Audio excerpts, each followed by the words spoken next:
Po presim Orhan edhe të votoj kryetari aktual i Gjilanit, por edhe ndrimin ton, po i presim kolegët tonë Rina Mujku dhe Vullnet Krasniqi, cilët nga këto momente do t'ju shoqërojnë juve miqdashur për rreth 2 orët e ardhshme. Mirë mëngjes. Mirë se keni ardhur. Urdhna Vulle. Ju shkoft të mbar, urdhna Rina. Vullnet, po flasim edhe na dy. Kështu që po ju lëm me 2 kolegët tanë shumë të mirë, shumë të sjellshëm. Faleminderit. Dhe janë shumë të ëmbël. Kështu që vazhdoni publiku të të ëmbël se jo nuk e di. Po të kënaqet publiku me ju. Sidomos se Gonxha, po faleminderit. Faleminderit. Faleminderit ju shkoft të mbar. Mas Orhanit të se ullu këtu për nesë. Më karo, kisë. Unë të mbarë, jeni shumë të mirë, publiku do të kënaqet bashkë me ju. Faleminderit. Shumë sigur. Dhe imagjina, po mos avancon një nga vushtria. Këveç këtë se prisja. Edhe ke qenë një vushtinalike afër Po mbete studio pa... Çfarë fati të zi? Edhe Gonxha Mos kom koment. Po shqyqyr që jeti, nuk është vushtria krejt qysh mendojon. Kjo është një reprezentacion spektakular. Punë të barë suksese i shkopë mirë. Suksese, Rina, suksese, Vullnet. Faleminderit shumë. Faleminderit. Faleminderit dhe shikuzve.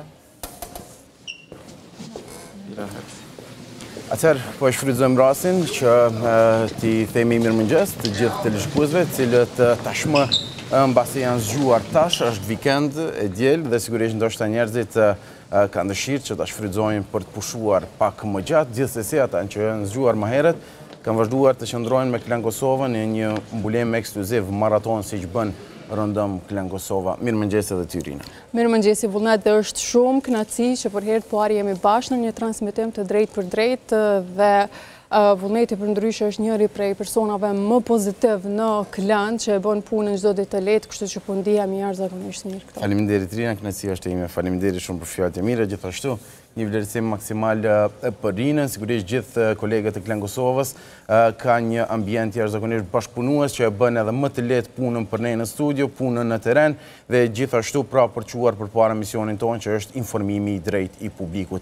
Rina, sapo përcjellëm për të kthyer zhvillimeve votimin në komunën e Gjilanit, atje ku Alban Hyseni, kandidati i Lëvizjes Vetëvendosje, tashmë ka kryer obligimin qytetar. Pikrisht dhe derisa ne po flasim që nga tani e deri në orën 12:30, pra vetëm pak pas mesditës, do të kemi votime të shumta të kandidatëve për kryetar në 18 komunat ku sot zhvillohet balotazhi dhe gjithsej janë 36 kandidat, disa do të mund t'i përcjellim e disa jo, për shkak që do të zhvillohet i gjithë ky votim brenda një intervali relativisht të shkurtër kohor, pra rreth 2 orë gjysmë prej tash, mirë po do të mundohemi që të sjellim sa më shumë prej tyre tek ju të nderuar shikues për të sjellë natyrisht mesazhet që ata kanë për qytetarët përkatës të atyre komunave për të dalë dhe për të zgjedhur, për të votuar normalisht për kryetarin që do t'ju udhëheqë ata për 4 vitet e ardhshme. Dhe ka mundësi Rina që në fakt ne dy së bashku ti kemi thuajse prononcimet kryesore, meqense pra kjo periudha nga ora 9 deri në orën 11:12, aty pra është kryesisht honorare apo koha, termini cilin kanë zgjedhur thuajse shumica e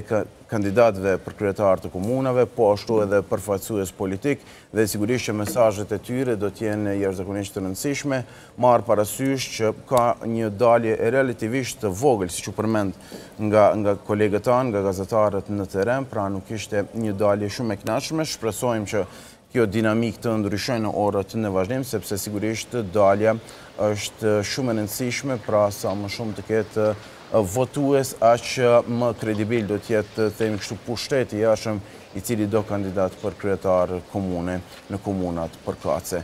Nuk e di, në sfond po shoh që kam edhe një pamje të drejtë për drejtë që nga Hajrullah Çeku, pra kandidati i lëvizjes vetëvendosje për kryetar të Prishtinës.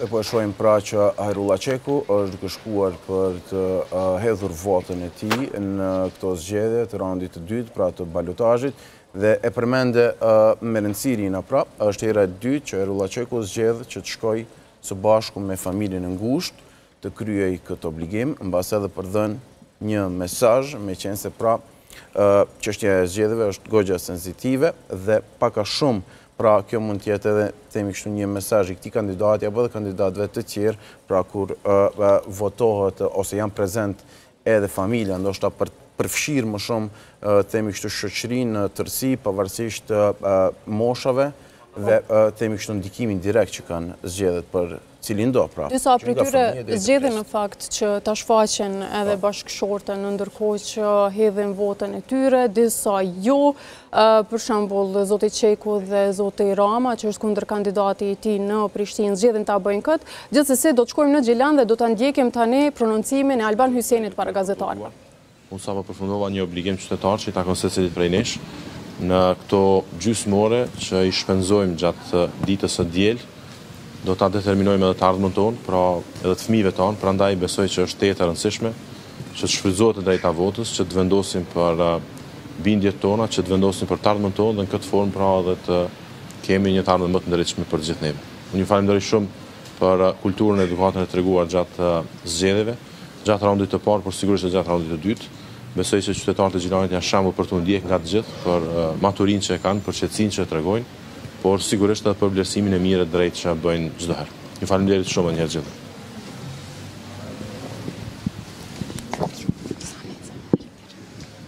Kemi ndjekur edhe prononcimin e Alban Hysenit, që është kandidat për kryetar në komunën e Gjilanit dhe sigurisht që gjatë kësaj periudhe kohore, sikurse e paralajmëruam qysh në krye të herës, do të kemi edhe deklarime të tjera për media edhe nga kundër kandidati e zotit Hyseni, Ismaili i Lidhjes Demokratike të Kosovës, por po ashtu edhe në komunat e tjera. Gjithsesi tani do të bëjmë një lidhje të drejtë për drejtë me Blerina Shoshin, kolegën tonë gazetare, që na tregon se ku ndodhet aktualisht dhe me siguri që është në Prishtinë. Po e shoh, Blerina ndodhet tek shkolla Ismail Qemali, që është edhe qendra më e madhe e votimit në komunën e Prishtinës dhe do të na tregoj patjetër se cila është atmosfera atje dhe nëse ka interesim të qytetarëve për të votuar pavarësisht se akoma është herët. Por Rina, gjendëm pikërisht këtu në Ismail